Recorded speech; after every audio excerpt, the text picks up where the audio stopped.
افلا یتدبرون القرآن، تدبر قرآن، مولانا امین احسن اصلاحی۔ سورۃ الحشر، تمہید۔ بسم اللہ الرحمن الرحیم۔ سورہ کا عمود اور سابق سورہ سے تعلق۔ سابق سورہ المجادلہ میں فرمایا ہے کہ جو لوگ اللہ اور اس کے رسول صلی اللہ علیہ وآلہ وسلم کی مخالفت کر رہے ہیں وہ بالآخر ذلیل و خوار ہو کر رہیں گے۔ غلبہ اللہ اور اس کے رسولوں کے لیے ہے۔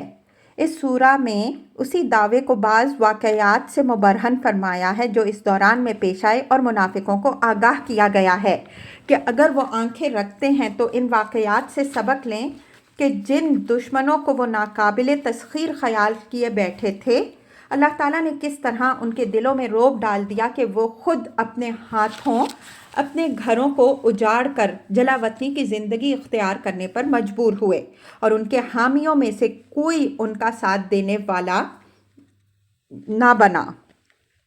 پوری سورہ میں خطاب منافقین ہی سے ہے۔ آخر میں یہ بات بھی ان پر واضح کر دی گئی ہے کہ ان کے شبہات و شکوک دور کرنے اور ان کے دلوں کے اندر گداز پیدا کرنے کے لیے اس قرآن میں اللہ تعالیٰ نے وہ سب کچھ نازل کر دیا ہے جو ضروری ہے۔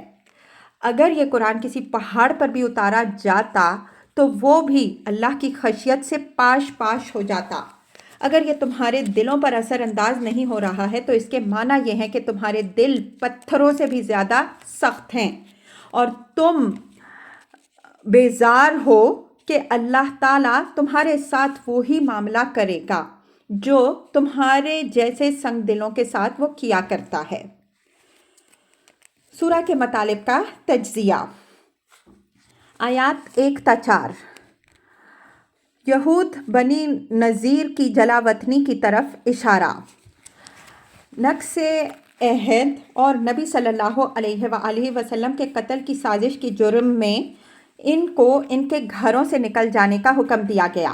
پہلے تو وہ اس کی تعمیل پر راضی ہو گئے، لیکن بعد میں اپنے بعض حلیفوں کی شے مل جانے سے وہ اکڑ گئے۔ بالآخر حضور صلی اللہ علیہ وآلہ وسلم نے فوج کشی کی اور ان کو جلا وطن ہونے پر مجبور کر دیا۔ ان کو یہ اجازت دی گئی کہ اپنے جو سامان وہ اونٹوں پر لے جا سکتے ہیں لے جائیں، چنانچہ وہ جو کچھ لے کر جا سکتے تھے لے گئے۔ بقیہ سامان پر مسلمانوں نے قبضہ کر لیا۔ یہ لوگ جلا وطن ہو کر خیبر چلے گئے۔ یہ واقعہ سن 4 ہجری میں پیش آیا۔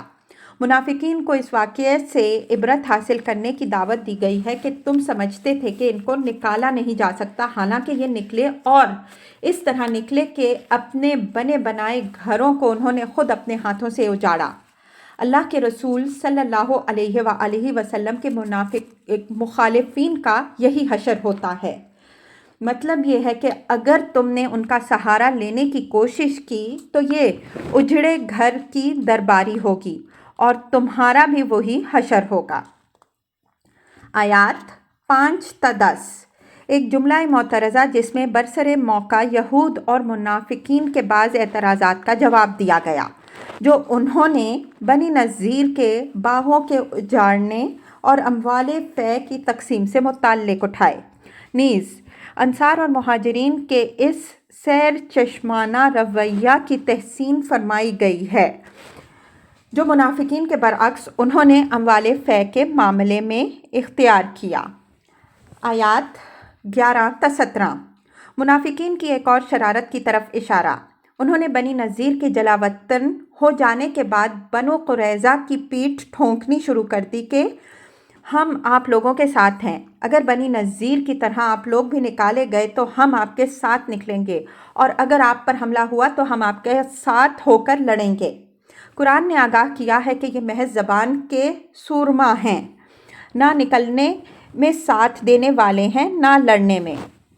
یہ وہی کریں گے جو شیطان کیا کرتا ہے کہ مجرم کو جرم پر ابھارتا ہے، اور جب وہ جرم کر بیٹھتا ہے تو وہ اس سے برات کا اعلان کر کے الگ ہو جاتا ہے۔ اگر ان کی شے پر بنو قریظہ بھی نقض عہد کر بیٹھے تو ان کا وہی حشر ہوگا جو بنو نذیر کا ہو چکا ہے۔ آیات 18 تا 24۔ خاتمہ سورہ جس میں مسلمانوں کو عام طور پر اور منافقین کو خاص طور پر تنبیہ ہے کہ ہر وقت آخرت کو یاد رکھو۔ ان لوگوں کی طرح نہ بن جاؤ جو خدا کو بھلا کر اپنے مقصد وجود اور اپنے انجام سے غافل ہو بیٹھے۔ دوزخ والوں اور جنت والوں میں بڑا فرق ہوگا۔ اس فرق کو کوئی معمولی فرق گمان کر کے اس کو نظر انداز نہ کرو۔ آسمان و زمین کی کامیابی صرف اہل جنت کا حصہ ہوگی۔ یہ بھی یاد رکھو کہ تم پر اتمام حجت کے معاملے میں کوئی کسر نہیں چھوڑی گئی ہے۔ یہ قرآن وہ چیز ہے کہ کسی پہاڑ پر بھی اتارا جاتا تو وہ خشیت الہی سے پاش پاش ہو جاتا۔